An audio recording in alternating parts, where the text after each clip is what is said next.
선생님들 안녕하세요. 한 주 잘 보내고 계신가요? 이번 한 주간 학생들과 문자를 주고 받으셨나 모르겠네요. 학생들이 한 주간 죄에 대해서 생각해보고 또 말씀에 대해서 생각하는 또 기도하는 시간을 가졌기를 바랍니다. 이번 주 공과는 구원에 관한 공과예요. 그래서 예수 그리스도의 십자가가 소개가 되고 그리고 우리의 힘으로 할 수 없는 구원에 대한 이야기를 나눠보려고 합니다. 네, 공과를 시작해 볼게요. 네, 오늘은 네 번째 공과 구원에 대한 내용을 다루도록 하겠습니다. 노력으로 절대 얻을 수 없는 것이라는 제목의 공과이고요. 말씀은 우리가 잘 아는 요한복음 3장 16절 말씀입니다. 이 말씀을 대부분 외우고 있겠지만 외우지 못한 친구들을 위해 한번 시도해 보는 것도 좋을 것 같네요. 하나님이 세상을 이처럼 사랑하사 독생자를 주셨으니 이는 그를 믿는 자마다 멸망하지 않고 영생을 얻게 하려 하심이라. 이번 주 주제는요, 구원에 대한 내용이긴 하지만 예수님에 대한 내용은 다음 과에서 조금 더 구체적으로 다룰 거기 때문에 여기에서는 구원이라는 내용에 대한 것에 또 십자가라는 부분에 대해서 연결하는 그런 시간을 가지도록 하겠습니다. 공과를 하다 보니까 학생들이 처음에 어떤 오프닝을 하느냐에 따라서 그날의 분위기가 화기애애할 수도 있고 축축 처질 수도 있죠. 지금 더더욱이나 저희가 죄에 대해서 이야기하고 또 구원에 대해서 이야기를 할 때 자신을 들여다봐야 되는 그런 시간들이 많이 필요한 경우에 조금 더 공과가 끌린다라는 느낌을 받으실 수도 있을 것 같아요.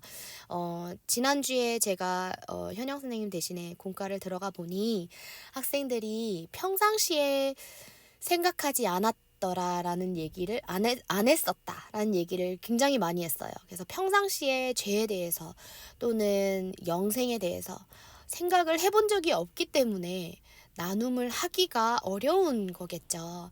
그래서 주중에 학생들이 이러한 생각들을 하는 것은 사실 쉽지 않아요. 나이대도 그렇고 신앙의 연륜도 그렇고.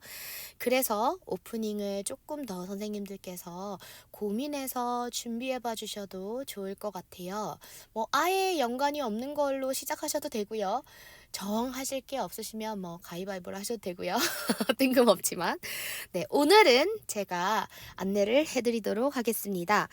오늘 세 종류의 집이 있는 걸로 처음 이제 오픈마인드가 되어 있는데요. 이걸 시작하기 전에 저희가 이제 설날이 지났잖아요. 지난주에 이미 이 나눔을 하셨을 수도 있는데 친구들에게 세뱃돈을 얼마나 받았는지 한번 물어봐 주세요. 세뱃돈을 얼마나 많이 받았다.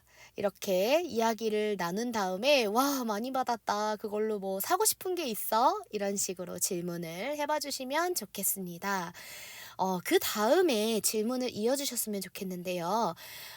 내가 가진 소유한 물건들 중 가장 비싼 물건은 무엇이니? 라고 질문을 해주세요. 선생님들도 한번 생각해 보실까요? 우리가 가지고 있는 물건 중에 가장 비싼 거, 부동산일까요? 부동산이라면 조금 부럽긴 한데 부동산이 될 수도 있고요. 사업장이 될 수도 있고요. 또는 어떤 물건에 대한 가치를 두고 이야기를 하도록 해주세요. 뭔가 나의 자녀들 막 당연히 가치가 더 크죠. 하지만 물건들에 대해서 내가 가지고 있는 소유하고 있는 물건 중에서 가장 값비싼 물건이 무엇일까라고 한번 생각해 봐 주세요. 그리고 만약에 내가 어떤 물건을 샀는데 그 가치가 엄청 비싼 거와 엄청 싼 게 있다면 나는 어떤 것을 선물로 받고 싶느냐라고 질문을 해봐 주세요. 당연히 가장 비싼 거를 선물로 받고 싶겠다라고 하겠죠. 그때 여기 세 종류의 집으로 한번 가봤으면 좋겠습니다. 우리가 생각하는 가치에 대해서 조금 생각해 봤으면 좋겠는데 앞으로 자신이 이런 집에 살고 싶다 하는 걸 세 개 중에서 한번 선택해 볼까라고 이야기를 해주세요. 첫 번째는 작은 연못과 정원이 있는 예쁘고 아담한 2층 전원주택. 두 번째는 번화한 도심지에 있는 130층 최고 전망의 100평짜리 아파트죠. 3번은 정문에서 현관까지 가는데 차로 30분 걸리는 대저택. 자, 이 세 개 중에서 하나를 고를 건데요. 어쩌면 학생들의 가치관에 따라서 조금 다를 것 같아요. 저희 학생들 보니까 농부가 꿈인 학생들도 있더라고요. 그래서 조금 굳이 이렇게 얘기를 하자면 다 다른 답을 선택할 수도 있을 것 같다는 생각이 드네요. 자, 흥미로운 이야기들을 한 3분간 나눠주시고요. 그럼 다음에 내가 여기서 살 수 있는 확률은 어느 정도 될 것 같니? 라고 이야기해봐 주세요. 그런 다음에 이 확률이 만약에 높다, 낮다, 나는 진짜 이랬으면 좋겠다 라고 했을 때에 다음으로 넘어가 보면 좋겠습니다. 세상에는 평생 노력해도 갖기 힘든 것들이 있죠. 하물며 영원한 생명은 어떻겠습니까? 영원한 생명은 우리의 노력으로 결코 얻을 수 없다라고 성경은 단언하고 있어요. 그렇다면 영원한 생명은 어떻게 얻을 수 있을까요? 요한복음 3장 16절 우리가 아까 외웠던 그 말씀 가운데 있죠. 답은 예수님을 믿음으로 라고 답을 해주시면 되겠습니다. 요 정도는 모든 아이들이 유도한 답을 알 것 같아요. 정답을. 내가 노력해서 얻을 수 없는 유일한 방법이 얻을 수 없는 것을 얻는 유일한 방법이 있다면 그것을 가지고 있는 사람이 은혜를 베풀어 준다. 여기서 은혜라는 단어를 친구들이 잘 모를 수 있어요. 이해를 못할 수 있는데 은혜는 곧 선물과 같은 거죠. 아까 우리가 이야기했을 때 내가 비싼 선물을 받고 싶느냐 아니면 값이 싼 선물을 받고 싶느냐라는 것에 대답을 했었는데요. 우리는 이것을 아주 비싼 것을 싼 은혜로 베풀어준 선물로 주는 그런 사람을 원하는 거죠. 주위에 두고 싶은 거죠. 그게 이제 부모님이 될 수도 있는 거고요.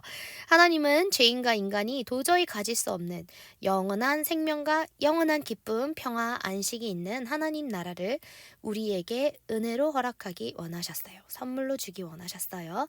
바로 예수님을 우리에게 보내서 그분을 믿게 하신 거예요. 그래서 하나님이 주신 우리가 얻을 수 있는 영생이란 곧 예수 그리스도라는 선물이라는 거죠. 선물이라는 것은 나의 노력이 없는 일방적인 은혜라고 이해할 수 있겠습니다. 이번에는 예수님을 믿는다는 것은 어떤 의미일까요? 사도행전 2장 38절에 베드로가 이르되 너희가 회개하여 각각 예수 그리스도의 이름으로 세례를 받고 죄사함을 받으라. 그리하면 성령의 선물을 받으리니. 로마서 10장 9절 내가 만일 네 입으로 예수를 주라 시인하고 또 하나님께서 그를 죽은 자 가운데서 살리신 것을 내 마음에 믿으면 구원을 받으리라. 자, 예수님을 믿는다는 것이 무엇이냐?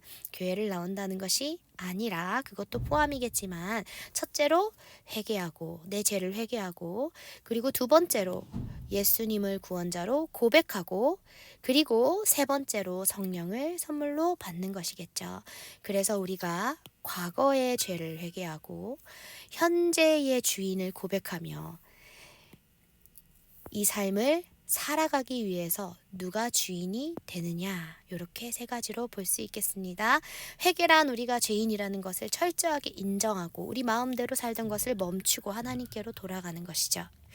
회개를 한 후에는 반드시 유일한 구원자로 보내신 예수님을 시인하고 그분을 통해서 죄사함을 받아야만 해요. 그리고 그 가운데 그러면 하나님의 성령이 우리 가운데 거하게 되시죠.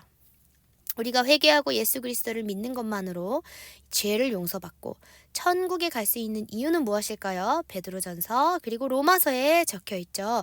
예수님이 우리 죄를 위해 대신 죽으셨기 때문입니다. 네, 그래서 인간은 도저히 자신의 죄를 스스로 해결할 수 없다는 거죠. 이 사실이 가장 중요했고요. 지난 시간에 저희가 다뤘던 것이 바로 이것에 대한 내용이었고요. 성경이 요구하는 기준은 둘째치고 내가 옳다고 생각하는 것조차도 다 지키지 못하는 것이 우리의 모습이에요. 지난주에 주일에 친구들과 나눔을 하다 보니 방학 동안 계획을 세운 것을 다 지키지 못한 것에 대한 양심의 가책 같은 것들이 좀 있더라고요. 그리고 내가 계획한 것을 실패한 것에 대한 후회, 이런 것들도 조금 가지고 있는 것 같더라고요.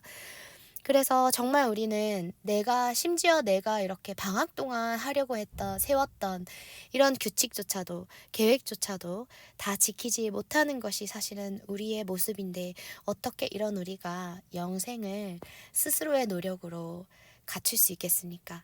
우리는 스스로 절대 죄를 해결할 수 없는 죄인들이에요. 그래서 완전하고 죄가 없고 죽음과 심판을 당할 필요가 없는 예수님이 우리의 죄를 위하여 대신해서 죽으셨죠. 이거를 저희가 대속이라고 하는데요. 우리의 죄값을 대신 치러주신 거죠. 예수님을 믿는다는 것이 무엇인지 저희가 위에서 설명을 했었죠.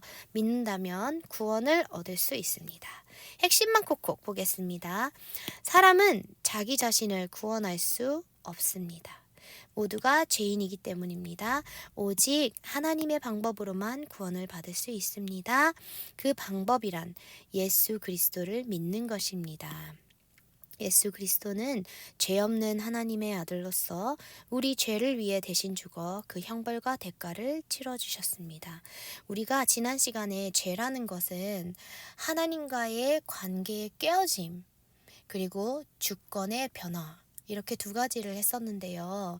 그렇기 때문에 다시 죄를 사함을 받는다라는 것은 하나님과의 관계를 다시 회복한다라는 뜻인 건데, 죄 사함을 받으려면 이 회복해야 하는 대상, 그러니까 하나님의 방법, 용서받을 수 있는 하나님의 유일한 방법을 따를 수밖에 없는 거죠.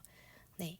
그 방법은 바로 예수 그리스도였고요. 이 예수 그리스도에 대해서 조금 더 이야기를 나누면서 이것이 어떻게 하나님의 사랑인지에 대해서 이어갈 예정입니다. 여러분은 구원을 받았나요? 네, 이 질문이 나왔는데요. 한 번쯤은 학생들이 마주해야 할 질문이기도 합니다. 너는 구원 받았니? 라고 말하는 것이 어떻게 보면 교회 안에서 이 아이에게 준비되지 않은 마음을 가진 학생들에게 뭔가 애매한 답을 요구하는 것 같은, 잘못된 것 같은 느낌을 받을 때가 있어요.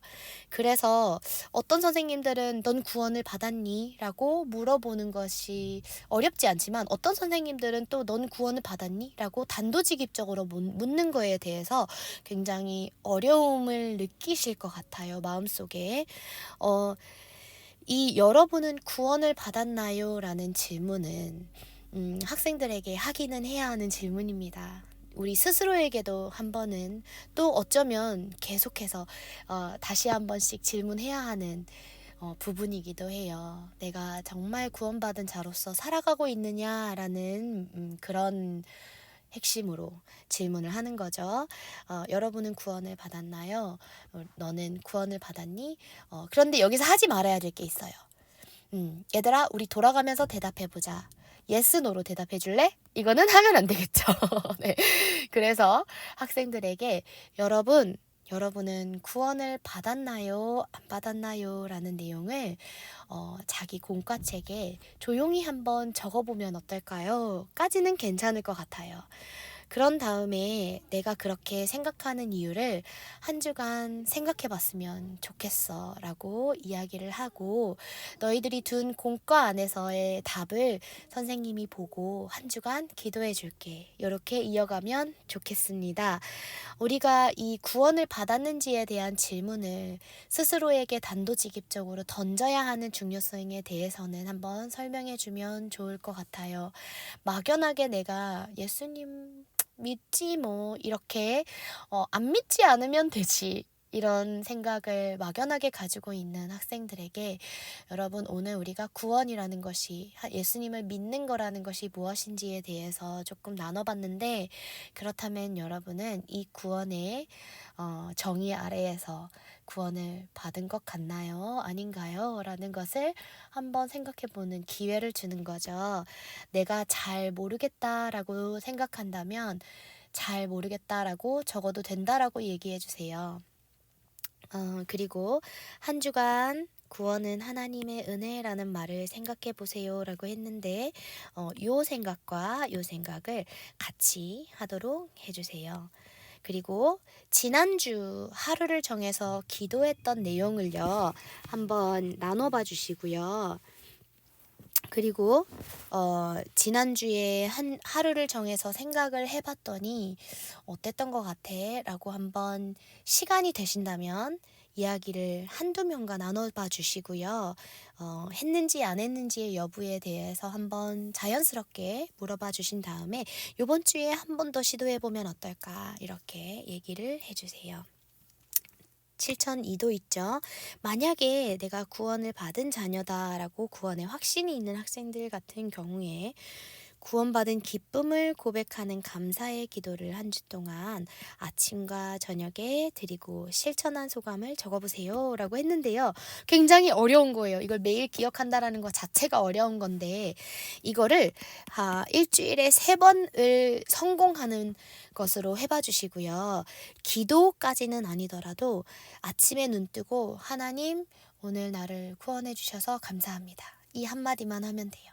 자기 전에 오늘도 저를 지켜주시고 구원해 주셔서 감사합니다. 이렇게 한마디만 하고 마음속으로 생각만 해도 돼요. 그 마음속으로 생각하고 잘 수 있는 그렇게 인도해 주시면 좋겠습니다. 오늘은 짧게 여기까지이고요. 이번 주에 혹시 궁금한 점이 있으시거나 더 나눌 내용이 있으시면은 알려주시면 감사하겠습니다. 한 주간 승리하세요.